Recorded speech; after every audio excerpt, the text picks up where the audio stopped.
direct to the president, speaking truth to power, also not running again. And that seems to be a common theme. If you want to stay in, you stay away from going after the president. We have Ana Navarro and Jason Miller in our great debate. Let's take care of some easy business first. Jason, sorry to dump this in your lap, but have to. You don't want to own Corey Stewart, do you? Is that who you want as the face of your party?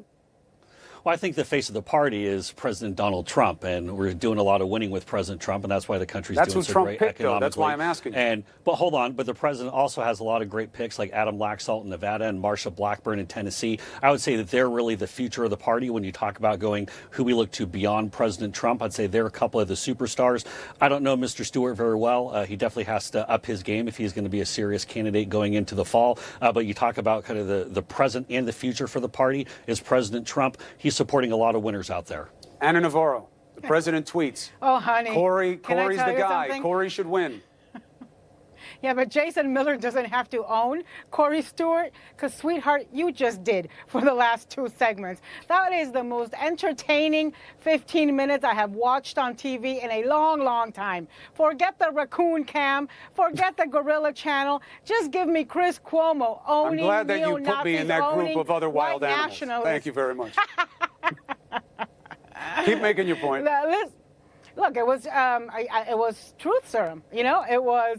I mean, this guy was some sort of just crazy, right? Bringing up your deceased father, telling you you're far left, and then when he can't answer, he starts cackling and laughing because it's his crutch to not being able to own up to his past and his past actions and his past endorsements. It's a sad time. It's a time when we see Republicans attracting folks like pedophiles, attracting folks like neo-Nazis, attracting actually some actual Nazis that have run and are running as candidates. And so it's, you know, it's a hard time. I would tell you it's a sad time. You know, Corker says, Jason, it's a cultish period in the party, and he's talking about the nature of who supports the president and what that support has to entail.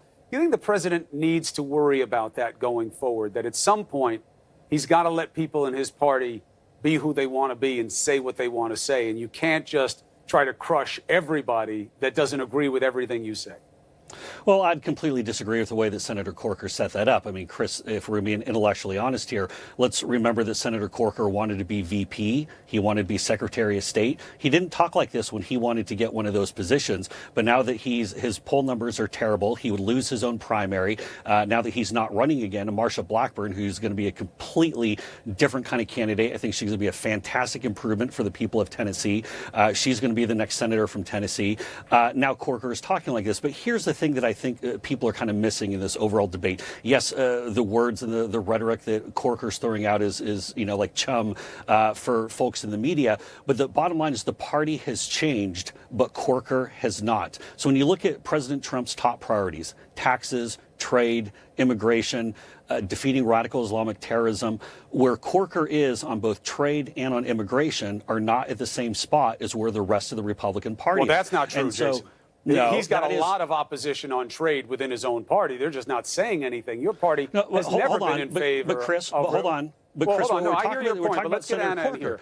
Okay, but you understand what I'm saying? Look, but it's changed. It's changed, but Corker hasn't. And he's woken up and said, whoa, this isn't 2006 anymore. He no longer connects with his constituents. That's why he's leaving, so he doesn't lose in the primary to a strong conservative who supports the president's agenda. And the real quick thing I got to say here is you notice when President Trump goes out and endorses a candidate, says I'm supporting this candidate because they're loyal to me. He says I'm supporting this candidate because they're going to support the MAGA agenda, that they're on board, like I said, with taxes, trade, but immigration. He doesn't have to say it, Jason, because that's the only universe of people that he even, you know, is possible with him in terms of everyone he's picked so far. Ana, go ahead.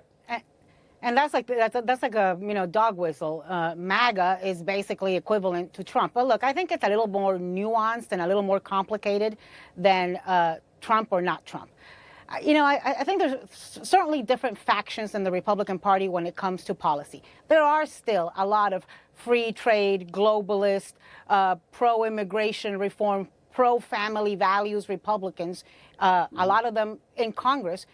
But what you've got is a group of folks in Congress, a lot of them in Republican Party, who are quaking in their boots. They are cowards. They are afraid to speak up because they are afraid to run the same fate, to face the same fate as a Mark Sanford or a Jeff Flake. Then you've got folks who've compromised and sold their principles because they're making money, because they're relevant. People who are, pretending to be what they're not, because Trump is a money train, because Trump gives them relevancy, gets them on TV or gets them lobbying contracts or whatever. And then there is a very loyal base that actually believes and actually venerates and worships anything that Trump says, admits absolutely, allows zero criticism of the guy.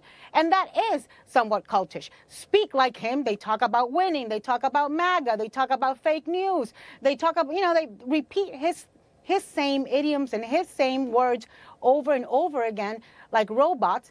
But certainly until Donald Trump showed up in the scene, and as Bob Corker says, purportedly a Republican. Let's remember he was a Democrat. Let's remember he was independent. Let's remember how many times he has changed position on policy issues over and over again. Before he showed up, we were a party that was pro-trade, against deficits, that was pro-globalization, strong foreign policy, a lot of things that have changed under Donald Chris, Trump. very important policy difference here that I'd point out that I don't think Anna's quite grasping here. I think a lot of candidates went into 2016 believing in their minds they had one set notion of where the Republican base was. But as we got into that summer of 2015, what every other candidate not named Donald Trump realized is that they were wrong on these issues of immigration and on trade. And it was Donald Trump who's the one that actually connected with them. And so there was this disconnect between the party elites, the Jeb Bushes of the world,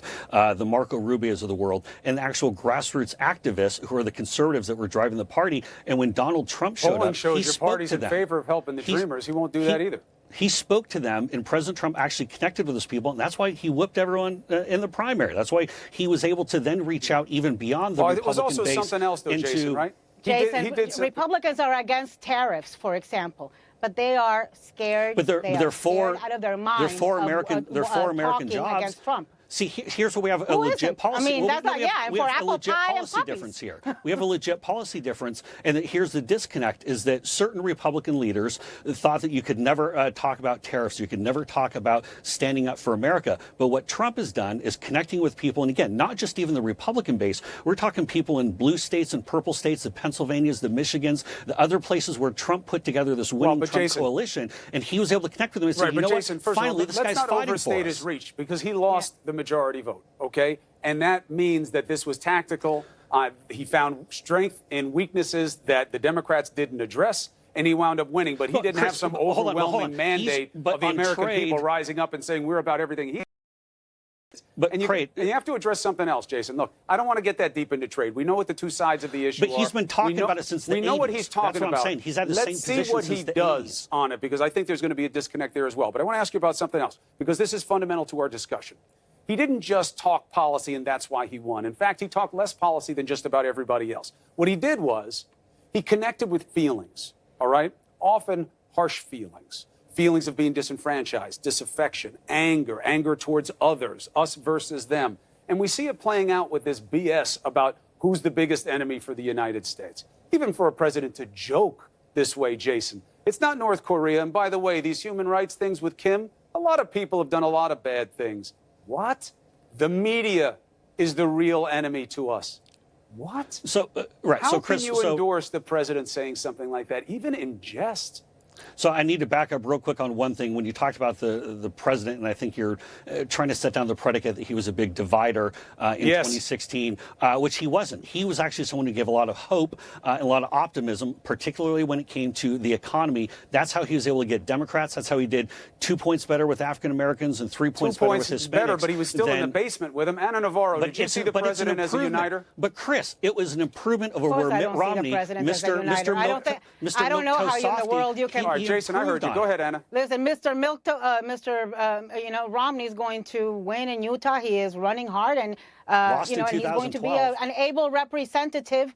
Well, fine. But listen, Jason, part of the reason that Donald Trump won was not only because he was a divider, but because he had 16 other Republicans, traditional Republicans who embraced tradition.